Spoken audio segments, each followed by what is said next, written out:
ሃይማኖትና ፖለቲካና ሃይማኖት ፈጽሞ አይወዳጁም፣ አብረው አይሰሩም። ይልቁንስ የጎሪጥ ሲተያዩ ነው መከባበራቸው የሚዘልቀው የሚሉ ርዕዮተ ዓለማዊ እሳቤዎች በዓለማችን ግዙፋን ስልጣኔዎች ላይ ይንጸባረቃሉ። በተቃራኒው ሀገረ መንግሥትና ሃይማኖት የቄሳርን ለቄሳር የእግዚአብሔርን ለእግዚአብሔር ሳይባባሉ ተዋህደው ወይም ሁለቱም እኩል የሚቀጥሉባቸው ሀገራትም አሉ። ኢትዮጵያም ስዩመ እግዚአብሔርነት እስከ ደርግ ዘመን ድረስ የቀጠለባት ለግማሽ ክፍለ ዘመን ያህል በመሃል ተቋርጦ አሁንም መንፈሳዊነት በአንዳንድ ከፍተኛ ቦታዎች ሁሉ የሚታይባት ሀገር ነች። የእስራኤልና የኢራን ሃይማኖታዊነት እንዳለ ሆኖ በአሜሪካ ያለው ፖለቲካዊ ሃይማኖታዊነት ምን ይመስላል? ለአሁኑ ጦርነትስ ያቀረበው የጦር ስንቅ እንደምን ያለ ነው የሚለውን በዓለም አቀፍ የትንታኔ ዘገባችን እንመለከተዋለን። አዘጋጅቼ የማቀርበው ክብሮም ወርቁ ነኝ።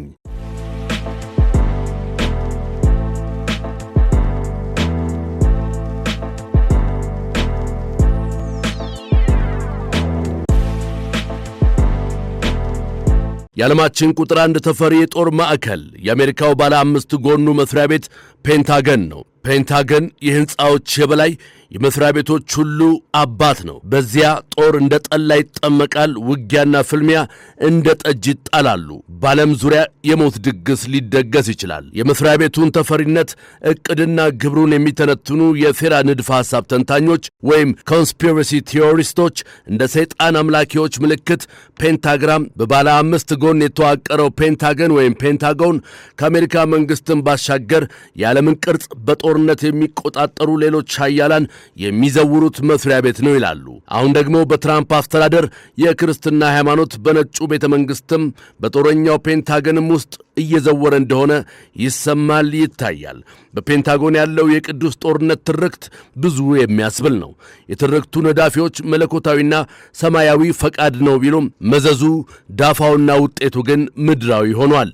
በጦርነት ወቅት ከብሔራዊ ጥቅምና ክብር ቋንቋ ይልቅ ጎልቶ የሚሰማው ሃይማኖታዊ ቋንቋ የሚሆንባቸው ጊዜያትም አሉ። የትራምፕ አስተዳደር ከኢራን ጋር የገባበት ያልተጠና ግጭት የመነጨው ከተተነተኑ የጦር ንድፎች ከተበጠረና ከጠራ የደህንነትና የስለላ ሥራ ቋት ውስጥ አይደለም። ወይም ደግሞ ይህ ግጭት በተባበሩት መንግሥታት ድርጅት የጸጥታው ምክር ቤት አዳራሾች ውስጥ በቅድሚያ አልተመከረበትም። ይልቁንስ የፈረንጆቹን የትንሣኤ አውደ ዓመት አስታኮ ነበር ይፋ የሆነው። በፋሲካቸው በተሰጠ አዲስ ጋዜጣዊ መግለጫ ነበር ቅዱስ ጦርነት የታወጀው። ሰኞ ዕለት የመከላከያ ሚኒስትሩ ፒት ሄግሴት ስለ አንድ በኢራን ስለሚደረግ ወታደር የማዳን ዘመቻ ሲናገሩ ከኢየሱስ ክርስቶስ ትንሣኤ ጋር አገናኙት። ንግግራቸው ብዙዎችን ግራ አጋባ። ሆኖም የአፍ ወለምታ ወይም ንግግር የማሳመሪያ ቅመም ሊሆን ይችላል ብሎ የተቀበለው አንዳችም ሰው የለም። በሥነ መለኮታዊ አውድ የተቀረጸ ግልጽ እየሆነ የመጣ በአሜሪካ ጦር ጠመቃ ዙሪያ የተስተዋለ ሃይማኖታዊ መግለጫ እንጂ። ትንሽ ቆይቶም ፕሬዚደንት ዶናልድ ትራምፕ ዘመቻውን በራሳቸው አንደበት ሲባርኩት ፈጣሪ ጦርነቱን ይደግፈዋል፣ ፈጣሪ መልካም ነውና ሲሉ ቀለል አድርገው ተናገሩ። ቀለል አድርገው የተናገሩበት መንገድ በቋንቋና በስልጣን መካከል ያለውን ግንኙነት ለሚያጤን ወይም ለሚያጠና ሰው አስደንጋጭ መሆን ነበረበት የሚለው አንድ የጂኦፖለቲካል ሞኒተር ተንታኝ ነው። በእርግጥ አሜሪካ በውጭ ጉዳይ ፖሊሲዎቿ አተገባበር ላይ ሃይማኖታዊ ቋንቋ ጠፍቶባት አያውቅም። አንድሪው ፕሬስተን የተባሉ ምሁር የመንፈስ ቅዱስ ሰይፍ የእምነት ጋሻ ወይም ስዎርድ ኦፍ ዘ ስፒሪት ሺልድ ኦፍ ፌዝ በተባለው መጽሐፋቸው የአሜሪካ መንግሥትና ክርስትና ለ400 ዓመታት የተጓዙበትን መንገዶች ይተነትናሉ። ሃይማኖት የአሜሪካን ፖለቲካዊ ተልእኮ ቅርጽ አስይዟልም ይላሉ።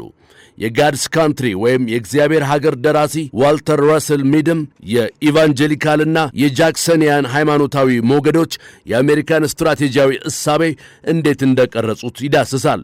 ሁለቱ መጽሐፎች አሳጥረው እንደሚያስቀምጡት አሜሪካውያን ሀገራቸው በዓለም ላይ ስላላት ከፍተኛ ሚና ያላቸውን አስተሳሰብ ያዋለደው ክርስትና ነው።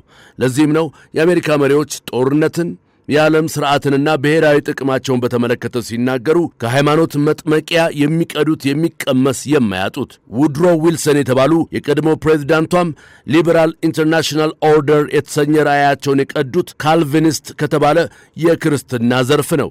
በተመሳሳይ ፍራንክሊን ዲ ሩዝቬልት ሁለተኛውን የዓለም ጦርነት ሲገልጹት በክርስቲያን ስልጣኔና ባልሰለጠኑ ባዕድ አምላኪዎች መካከል የሚደረግ ትግል ብለውት ነበር። እንደ አውሮፓውያን አቆጣጠር በ1983 ሌላኛው ፕሬዝደንት ሮናልድ ሬገን ለሶቪየት ኅብረት ባህሪ ስም ሲያወጡ የክፉ መንፈስ ስርወ መንግሥት ብለው ጠርተውት ነበር። ብዙዎቹ በንግግራቸው የሚገልጹት አቋም ስነ መለኮታዊ ወይም ቴዎሎጂካዊ እንጂ ጂኦፖለቲካዊ አይደለም። ሃይማኖት የአሜሪካን ሀገረ መንግሥት ከጀርባ ሆኖ መዘወሩ ብርቅ ካልሆነ ታዲያ አዲሱ ነገር ምን ይሆን ብሎ ለሚጠይቅ መልሱ ሃይማኖት ሚናውን ከመጋረጃ ጀርባ አውጥቶ አሁን ራሱን በአደባባይ ገልጧል የሚለው ነው። ከትራምፕ በፊት ጦርነትንና ሃይማኖትን ቀይጠው ለመጨረሻ ጊዜ በዓለም አደባባይ የተናገሩት ፕሬዝዳንት ጆርጅ ደብልዩ ቡሽ ነበሩ። ወቅቱም በሁለቱ የዓለም የንግድ ማዕከላት ሕንፃዎች ላይ ጥቃት የተሰነዘረበት እንደ አውሮፓውያን አቆጣጠር 2001 ነበር። ቀጣዩ እርምጃችን የመስቀል ጦርነት ነው ሲሉ ዛቱ። ዓለምን በተለይም የሙስሊሙን ዓለም ያስደነገጠውና ያስቆጣው ንጽጽር በቶሎ እንዲጠፋና ማስተካከያ እንዲሰጥበት ተደረገ። ባጭሩ ያን ዕለት በዚያች ንግግራቸው የተነሳ ዲፕሎማሲ አፈር ደሜ በላች። ምክንያቱም የመስቀል ጦርነት መጥፎ ትውስታው ያለቀቃቸው በርካታ ሀገራት ነበሩና። እንዳለመታደል ሆኖ በትራምፕ ዘመን ግን መሰል ንግግሮች ይቅርታም ማስተካከያም አልተደረገባቸውም። ጉዳዩን ይበልጥ አሳሳቢ የሚያደርገው ደግሞ የአሁኑ የመከላከያ ሚኒስትሩ እንዲሁ የተሾሙ ሰው አለመሆናቸው ነው። ሰውየው ለዓመታት የመከላከያ መስሪያ ቤቱ በዓለማዊ እሳቤዎች የተበረዘ ነው፣ መከላከያው የክርስትናን መንፈስ መላበስ አለበት እያሉ ሲሞግቱ የነበሩ ናቸው።